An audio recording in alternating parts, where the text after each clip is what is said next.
বুটের ডালগুলো ঢেলে দিচ্ছি।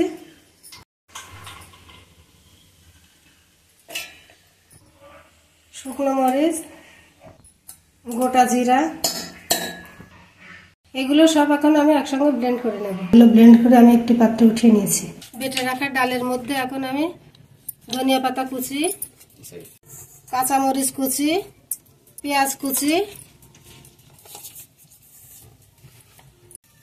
লবণ, হলুদ,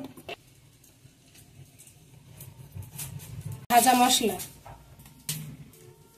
এখন এগুলো ভালোভাবে মাখিয়ে নেব।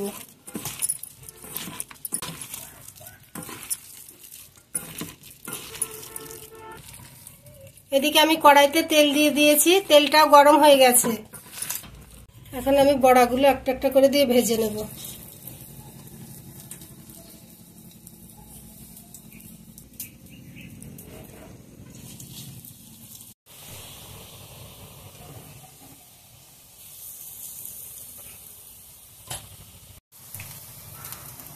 এক পিঠ লাল লাল করে ভাজা হয়ে গেছে, এখন আমি অপর পিঠ উল্টে দিচ্ছি।